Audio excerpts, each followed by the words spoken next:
Hey everyone, it's Melissa with the M Word. I am Melissa, obviously. I have 3 kiddos. I have a daughter who is in 1st grade. She's 7. I have a son who is almost 3, and he will be doing preschool soon. And I have a baby who is, well, she's a toddler now, I suppose. She is 1 in just a couple days here. We are a homeschooling family. We are on our 3rd, I think it's our 3rd year of homeschooling. We've done pre-K, kindergarten, and 1st grade. So we're on our 3rd year of homeschooling, going into our 4th year soon. And I got our History Quest in the mail, and I wanted to show it to you guys. So, I mean, History Quest had a sale that I shared on my Instagram in March. It was for 25% off. And since I don't expect them to change their curriculum or anything before April, when we start our 2nd grade homeschool, I went ahead and ordered their History Quest. So we will definitely be using History Quest again. I know for a little bit there I wasn't really sure what I wanted to do, but we're definitely going to do History Quest. So I'm going to go ahead and just open this with you guys. We will be doing Middle Times. Let me get this open.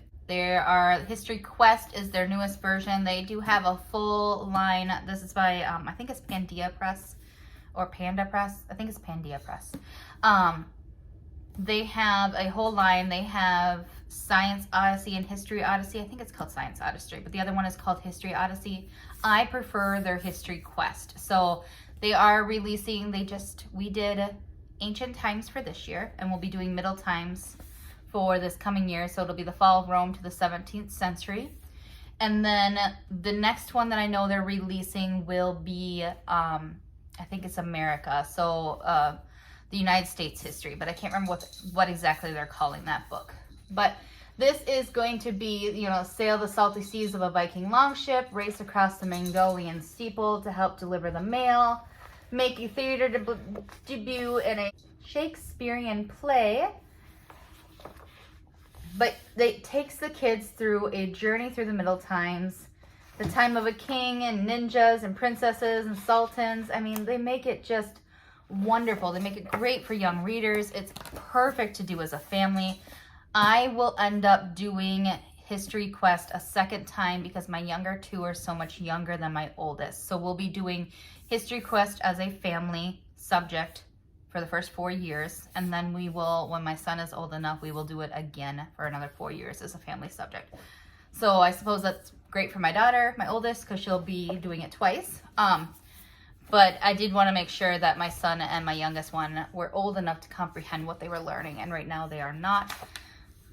At the end of each of these chapters, there is a history hop. So the history hop takes you to, it sets you right down inside what you were just reading about in the prior one. So like in our History Quest right now, in our Ancient Times, they will wake up in the middle of nowhere. Sometimes they can understand what people are saying. Sometimes they can't. It kind of depends on if historians today have been able to decipher that language. And then they're able to meet somebody in that time period and walk through the day in their life and learn from them. And I think that's really a cute, fun way. I also got the study guide. It has all the activities for the History Quest Middle Times. It has your hands-on activities, literature, geography, and writing. And then, of course, in the very beginning, it goes ahead and it shows you which chapter to read when, like in what order, and then when you're Huggy or Higgy, I really should learn how to pronounce that. Where you learn, you just go for a week and read. It's a nice quiet time. You don't read from the textbook here. You read from a literature book that they suggest that you read. We've had some great books this year. There's usually 4 of those. It goes through a required and suggested book list, so it's awfully long. So it has the main spines, which are going to be your History Quest and your Osborne Encyclopedia World of History with internet links, which I already have from having History Quest Ancient Times. So it'll use that book again.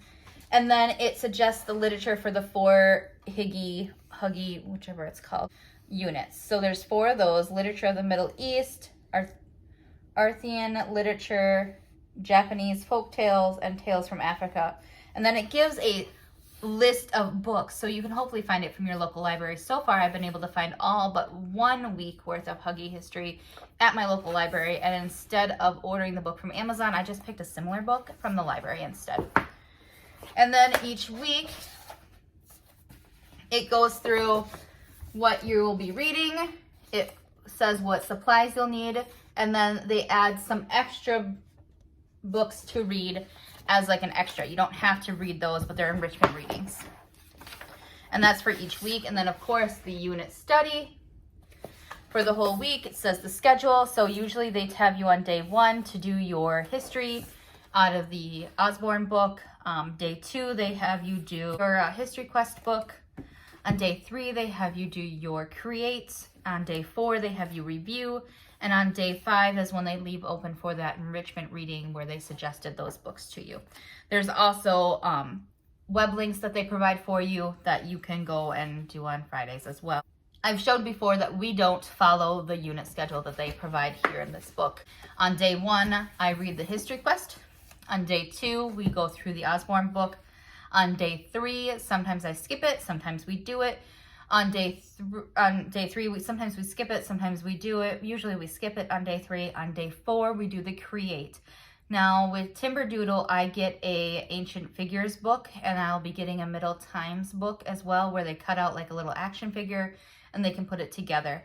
I usually do that on one of the days, and that's not included in here. I usually get the readings from the library as well, the enrichment readings, and we read through those.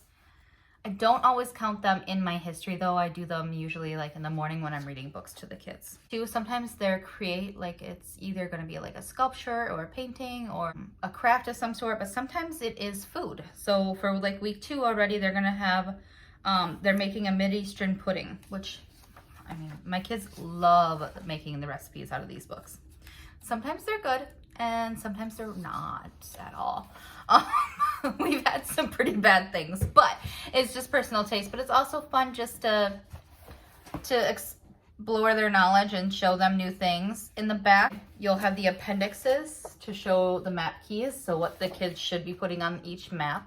I don't personally do the maps. My kid has a hard time with them being 7, so we skip the map work, but we will be doing it as she gets older. So there's map work. There's an appendix for the reading list. So it's the whole reading list. It's 3 pages long. There's a master supply list, which I really appreciate. And then there are the student pages for the student to make their own book. And that will have the maps that they need to do. It will have some coloring pages for them to do for each of their own history notebooks. So I make copies, so I have enough for all 3 of my kids as they get older, but I do take these out and make copies. I don't know if you guys have noticed this about me or not, but I tend to only buy 1 copy of something, and then I make copies for my other 3 kids, or for my other 2 kids, so I have copies for all 3. Typically I make 3 copies, and then I have a blank copy just in case we need it for some reason. But then there's that. I also went ahead and bought the sticker pack and the timeline. Now these are technically for History Odyssey, not for History Quest, which is what I purchased. They are still working on History Quest, so they don't have all their stuff ready for History Quest. But I really thought this timeline would be kind of cool, so I went ahead and grabbed it. So there's a Middle Ages timeline, and it is like a full 5-foot long poster, and there is 5 of them, so it's 20 feet of timeline. You could go back to back with it or one at a time. We have a whole basement we're working on getting done to use as a schoolroom, so my plan is to hang these up on the walls down there. But it has this huge timeline, and I thought it would be fun for the kids as we go through. And then we have the ancient times. But I thought it would be fun for the kids to, you know, be able to put the stickers on things they're learning about. And we've already done ancient times, obviously, but as we do, you know, modern times and I think they say, so here we have modern times, modern era, the Middle Ages, and the ancients. Oops. And the ancients. So these were what their History Odyssey books were called. I'm hoping that they someday update these and make them for History Quest, because I think that would be fun. But until then, they were on sale. I wanted them, and they were on sale. That's all I got. And here is the sticker pack. So there's those. And then on the back here, they say who everybody is and where they go. So it'll say Alexander the Great, 365 to 325 BCE, ancient Greek king of Macedonia. So there's all that. Which, I mean, this stuff on the back is really cool and helpful, but it isn't going to tell me that he was an ancient king of Macedonia once I take the sticker off. So, but there's that. And then there's this one, which is early modern history stickers. There's this one, which is the Middle Ages stickers. And then the modern times stickers goes all the way from Abraham Lincoln to World War II. But I just thought it would be nice to have like a timeline sticker. I've always really liked history myself, but I've never learned very much about it. I struggled in school learning dates and times, and that's how we were taught. We were taught this date is this and this thing was then, and I struggled with that. But I really did like in college when they had us read certain books, I remembered things from that history, and that's why I've been using a literature-based history program with them. I really like that. If you have any questions about History Quest, I will link below. I believe it's an affiliated link that I have, so if you do purchase from there, I do get a little kickback from that, so I do appreciate that. But there is links below for you for History Quest and for all the things I use for Timberdoodle. If you have any questions, please let me know. Until next time.